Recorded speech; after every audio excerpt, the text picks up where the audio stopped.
Welcome viewers. Tasty கடாய் சேனலுக்கு உங்களை அன்புடன் வரவேற்கிறேன். இன்றைக்கி ஸ்பெஷல் என்னென்னா மஷ்ரூமில் வச்சு ஹைதராபாத்தி மஷ்ரூம் கறி பண்ணி காமிச்சிருக்கேன். இது ரொம்ப ரிச்சான கறி. நீங்கள் இது சாதத்துக்கு கூட நல்லாயிருக்கும். ஜீரா ரைஸு, அப்புறம் பிளெயின் பிரியாணி, நான், சப்பாத்தி எல்லாத்துக்கும் சூப்பராக இருக்கும். ஆனால் இதே மெத்தடை ஃபாலோ பண்ணி செஞ்சு பாருங்கள். எப்படி இருந்தது மறக்காமல் எனக்கு கமெண்ட் பண்ணுங்கள், சப்ஸ்கிரைப் பண்ணுங்கள். வாங்க எப்படி செய்யலான்னு பார்க்கலாம். இதுக்கு ஒரு ஸ்பெஷலான மசாலா ரெடி பண்ண போகிறோம். அதுக்கு 2 டேபிள் ஸ்பூன் அளவுக்கு ஆயில் ஊற்றிருக்கேன். அதில் சூடானதும் நம்ம 2 மீடியம் சைஸு வெங்காயத்தை கட் பண்ணி அதோடு ஆட் பண்ணுறோம். இதை வெங்காயத்தை ரொம்ப வதக்க வேண்டாம். அதாவது ப்ரௌன் கலராகவோ எதுவோ ஆக்க வேண்டாம். கொஞ்சம் அந்த கலர் மாதிரி பிங்கிஷாக, அதாவது கண்ணாடி மாதிரி பதத்துக்கு வரும்ல, அது வரைக்கும் கொஞ்சம் வதக்கணும். அதுக்கப்புறம் நம்ம இதில் ஒரு 2 இன்ச் அளவுக்கு இஞ்சி எடுத்து அதை தோல் சீவி நறுக்கி வச்சுருக்கேன், அது ஆட் பண்ணியிருக்கேன். ஒரு 10 பல் வெள்ளைப்பூடு சேர்த்துருக்கேன். அதுக்கப்புறமா ஒரு 3 பச்சை மிளகாயை இந்த மாதிரி உடச்சி இதில் போட்டு இது 3ஐயும் இது எல்லாத்தையும் சேர்த்து நல்லா வதக்குங்க. இப்போ நல்லா கொஞ்சம் இஞ்சி பூண்டு இதோட பச்சை வாசனை போகிறதுக்கு கொஞ்சம் நேரம் ஒரு 2-3 நிமிஷத்துக்கு நல்லா வதக்கி விடுங்க. எல்லாமே லோ ஃப்ளேமில் செய்யணும். இப்போ இது கொஞ்சம் வதங்கினதுக்கப்புறமா ஒரு கைப்பிடி அளவுக்கு பாலக் எடுத்து கொஞ்சம் பொடியாக நறுக்கி வச்சுருக்கேன். இதை ஆட் பண்ணிக்கிங்க.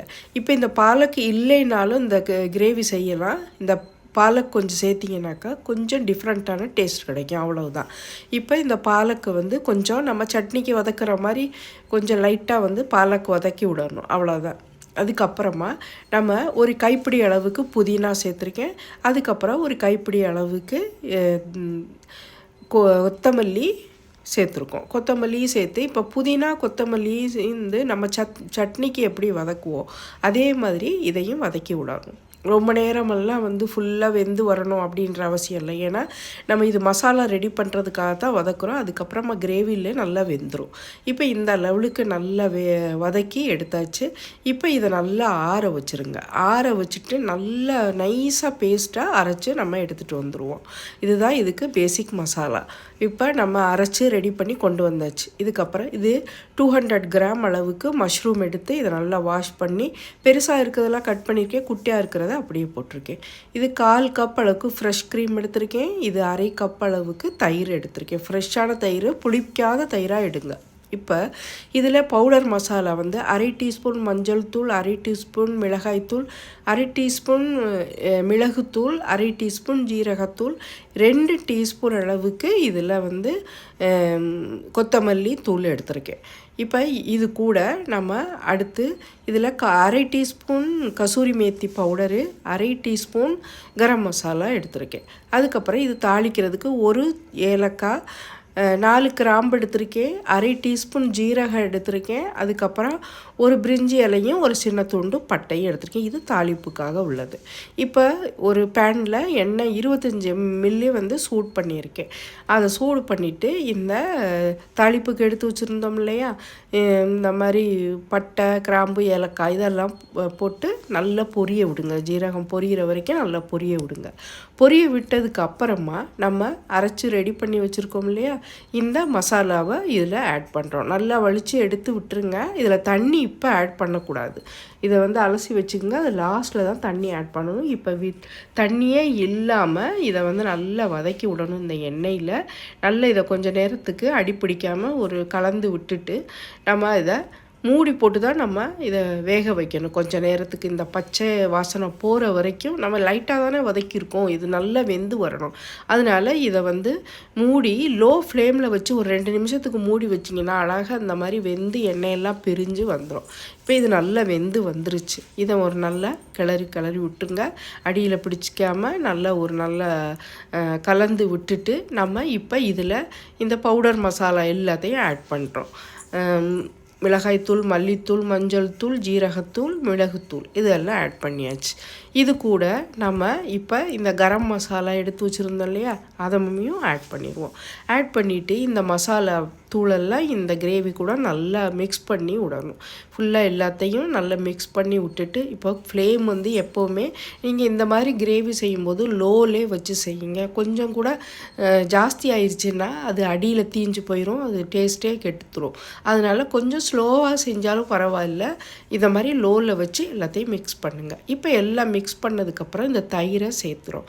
தயிர் சேர்க்கும்போது நம்ம இப்போ சுத்தமாக தயிர் சேர்க்கும்போது தான் நம்ம லோவில் தான் இருக்கணும். இல்லைன்னா அந்த தயிர் இந்த மசாலாவோட சேரும்போது திப்பி திப்பியாக ஆயிரும், இந்த மாதிரி க்ரீமியாக வராது. அதனால் லோவிலே வச்சு இந்த மாதிரி எல்லாத்தையும் இப்போ தயிர் கூட மிக்ஸ் பண்ணணும். நல்லா மிக்ஸ் பண்ணினதுக்கப்புறம் தான் நம்ம இதையும் கவர் பண்ணி தான் நம்ம குக் பண்ணுவோம். இப்போ இதில் 1.25 டீஸ்பூன் அளவுக்கு உப்பு சேர்த்துருக்கேன். உப்பு சேர்த்துட்டு இதையும் நல்லா இந்த கிரேவி கூட மிக்ஸ் பண்ணி விட்டுருவோம். நல்லா மிக்ஸ் பண்ணதுக்கப்புறமா இதை மூடி போட்டு நம்ம இந்த தயிரில் இருக்க எண்ணெய் நல்லா பிரிஞ்சு வரும், அந்த லெவலுக்கு நம்ம இதை குக் பண்ணணும்.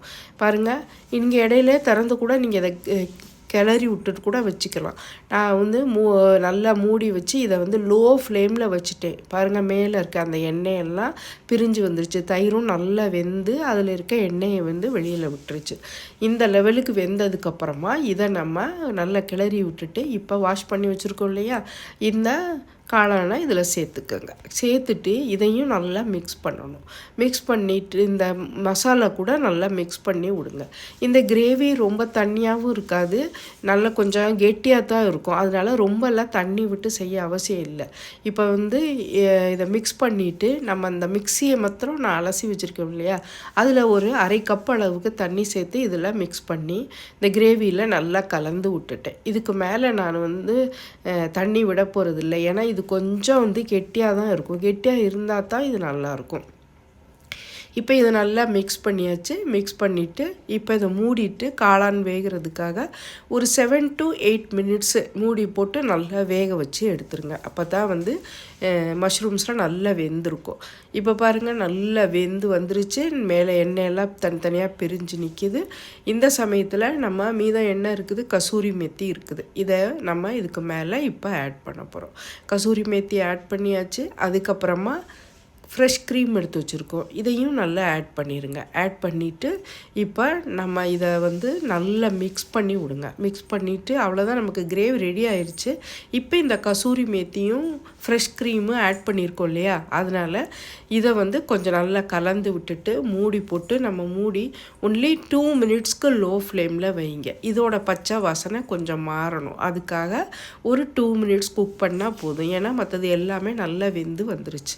இந்த லாஸ்ட்டில் என்ன செய்யணும், ஒரு 1/4 டீஸ்பூன் அளவுக்கு ஏலக்காய் பொடி இது மேலே லைட்டாக தூவிட்டு மூடிட்டிங்கன்னா ரொம்ப அருமையான வாசனை வரும். இப்போ எல்லாம் மிக்ஸ் பண்ணியாச்சு. இதை வந்து மூடி 2 நிமிஷம் வேக விட்டேன். பாருங்கள் எவ்வளோ அருமையான ஸ்ட்ரக்சரில் வந்துருச்சுன்னு.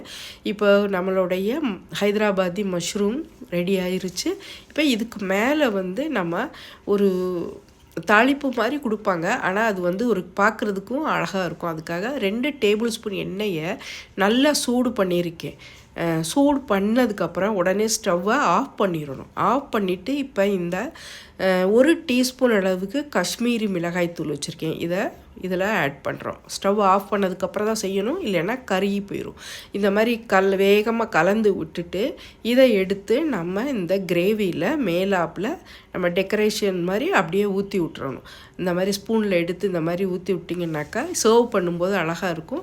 அதோட அது கொஞ்சம் நம்ம சாப்பிடும்போதும் ஒரு அரோமா சூப்பரான டேஸ்ட்லேயும் நமக்கு கொடுக்கும். இப்போ இதுக்கு மேலே நம்ம கொஞ்சம் கொத்தமல்லி தூவியாச்சு. இப்போ இது ரெடி ஆயிருச்சு சர்வ் பண்ணுறதுக்கு. பார்த்திங்களா எவ்வளோ அருமையான ஹைதராபாதி மஷ்ரூம் வந்து நம்ம வீட்டிலையே ரெஸ்டாரண்ட் மாதிரியே செஞ்சாச்சு. இதே மாதிரி நான் புதுசாக வீடியோக்கள் போட்டுக்கிட்டு இருக்கேன். எனக்கு சப்போர்ட் கொடுக்கணும்னு அன்போடு கேட்டுக்கொள்கிறேன். சப்ஸ்கிரைப் பண்ண மறந்துடாதீங்க. அடுத்த ஒரு புது ரெசிபியில் சந்திக்கிறேன். நன்றி.